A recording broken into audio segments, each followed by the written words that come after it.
Hey everybody, Laser Beam of Truth here, and today I'm going to do a critical review of Zeitgeist Moving Forward, which just was released, I believe it was yesterday, January 25th.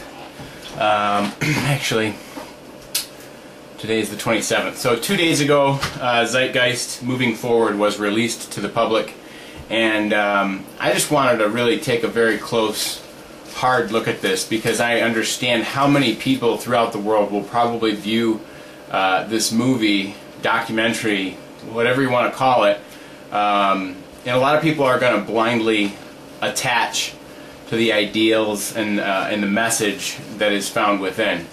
I'll be honest with you, the first Zeitgeist movie came out in 2007, right around the same time that I was a big, huge fan of my favorite political person, Ron Paul. Still have a bunch of his stickers from the political campaign that he ran. And the reason that I stumbled across the Zeitgeist movie then was because there was a tremendous third of that movie, a large portion of it, which was related to the monetary system and the usury that takes place within the International Monetary Fund, international bankers, the Federal Reserve, and so on and so forth. So I found that movie very interesting. I didn't agree with everything that was found within it, although I found most of the aspects of that movie right on the money as far as the factual nature that they were presented in. The one thing I didn't necessarily agree with, though, was basically the attempt to use religion and this faith in God and Christianity as some sort of a debunking tool to why whole civilizations of people followed and abided by the will of the powers that be. So that being neither here nor there, the new Zeitgeist review, moving forward, as well as the second Zeitgeist movie, this is the third one. The second one, Zeitgeist Addendum, was very similar to this last one that just came out. Basically introducing this concept of a utopia. The Venus Project is what it's referred to as. In this utopia, let's be honest, it sounds wonderful. Even for somebody like me that's a conservative libertarian at nature, the idea of having a beautifully sustainable world where we get all of our energy from renewable resources and we live in a futuristic world with cars that drive themselves. Hey, I'm a science fiction buff too. I love the sounds of that world, except it's entirely infeasible in that there are a lot of barriers that would prevent that world from ever existing, and that's what I'm going to talk about today. So first, let's break down the movie Zeitgeist Moving Forward and talk about how it portrays its message. Okay, the first section is all about the genetic and biological needs of the human race. They talk about how some people have a gene for ADHD. I'm one of those people. I have ADHD, was diagnosed in the 2nd grade. But they find ways to overcome it. I like to think that it's not a deficit per se, because I don't necessarily look at the way my brain works and compared to other people as a deficit. Other people may, but I don't. So that's just a difference in society as far as how they view that. But what this section talks about is how we have certain biological needs and genetic needs, whether it be human contact, whether it be certain nutritional benefits, whether it be social interaction with other people. And this is not rocket science. This is not new news. We've, I'm sure, all known this for quite some time. But that being said, it then moves on to discuss the economical and geopolitical system that we live in today and compares the product, or what that system provides, to the genetic and biological needs that we've already discussed that all human beings need. So and it obviously goes on in great depth in the second section to discuss,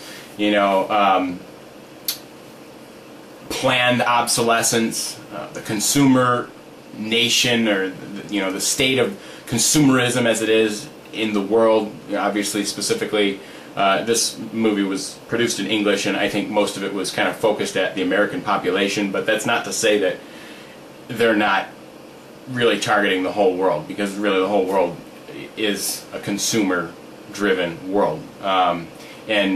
Basically it goes on and on to describe about how the economy itself is actually better described as an anti-economic process, because everything is built to fail.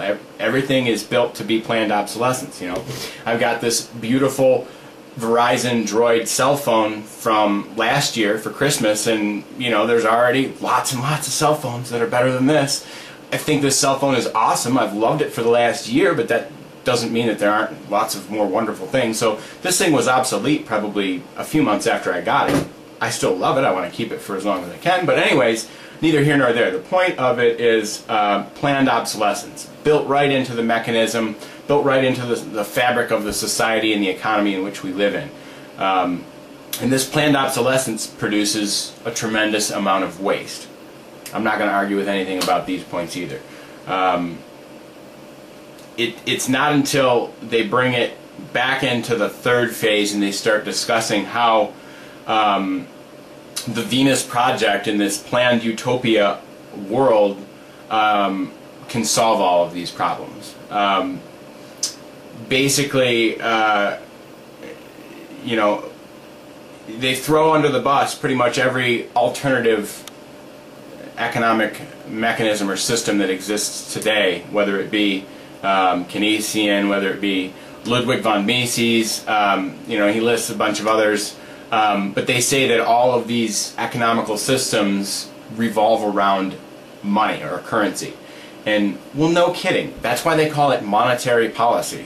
In this utopian world which they propose, there would be no money, which I find hard to believe. I find hard to understand how a society could exist without it, because, I mean, let's face it, we need a medium of exchange. Somehow we need to have a fair and equitable currency that can be used to make fair trade possible.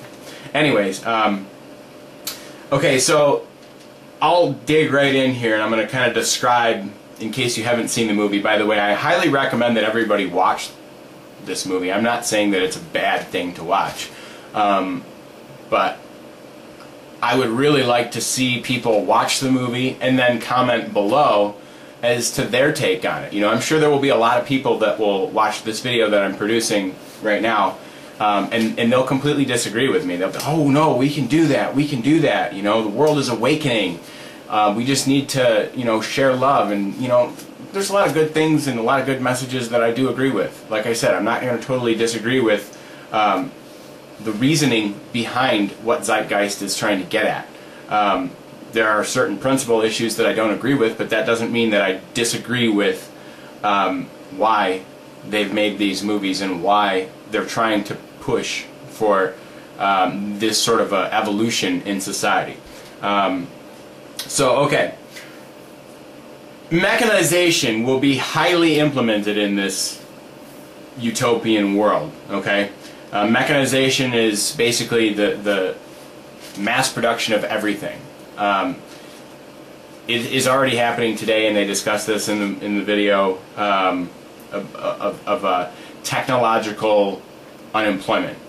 People who are becoming jobless because they had manufacturing jobs that are now done by robots. That's a reality of the world that we live in today. But in this utopia, there will be no trashmen, no builders, no mailmen, no relative, repetitive human behavioral jobs. They just will not exist, because all production of all things will be mechanized. Okay? So if you had any illusions of, being a carpenter in the new world, it's not going to happen in the Venus Project. If you had any illusions of being a producer of anything, for that matter, with your hands, it's probably not going to exist, because everything will be made by machines. Okay, maybe not everything, but by and large everything, what they described in the video. They'll use 3D printing of everything, including homes. They'll have, and this is real technology. This exists. This isn't like crazy hocus pocus stuff. The 3D technology of printing things, you know, they use some sort of a substrate and they print it on a you know, thing, and it builds, it goes back and forth over on top of itself until it produces gears, cogs, anything, hammers, wrenches, cars. And they envision building very large ones that would literally 3D print a house. I find that hard to believe, but you know, anything's possible, you know, in the technology age that we live in.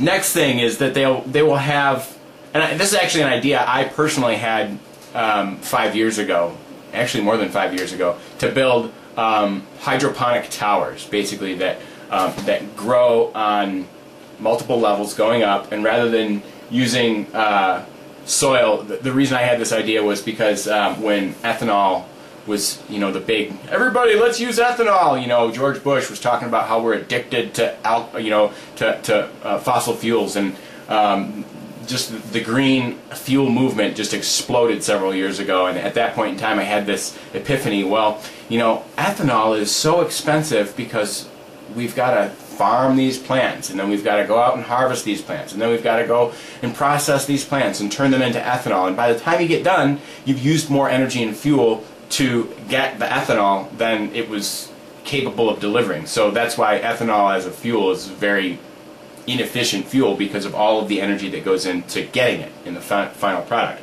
Well, my idea was, well, why don't they just build giant 100-story tall hydroponic towers that grow sugar beets, which can be converted into ethanol. There's a lot of sugar, obviously, in a sugar beet, and through processes of microbial you know, systems and mechanisms, they can turn that sugar beet pulp or mash into an ethanol. And my thinking was, well, if they just built a tower and did everything hydroponically, there would be no gas used in the process. But anyways, in this utopian world, all food that we eat, regardless of where the indigenous nature of the species of the plant were to come from, will be produced locally in indoor grown hydroponic towers. Okay? Beautiful idea. Love that idea. Still highly unrealistic, because there's a lot of money that goes into building a giant tower just for the, you know, production of food. You know, there's a lot of obvious energy that goes into that process, but neither here nor there. Let's just say that I'll agree with that concept. Next is that basically it's going to be a resource-based economy. So there will be no money at all, and you know, this economy will be a resource-based economy where the things that we are using are basically just there for everyone. And again, I don't know or understand how this would really work, but I mean, they basically made it seem like everything will be like a library. Instead of paying for things, you'll just go in and check it out and return it when you're done. I still find it hard. I mean, how's somebody today, like we have these people that have hoarding issues. You know, what if they just go to the library and check out 2 cars, sailboat, a bunch of other things, and never bring them back? You know, how's that going to work? Are they going to have police that go and, you know, throw you in jail for not returning your library car or your library sailboat? You know, I don't know.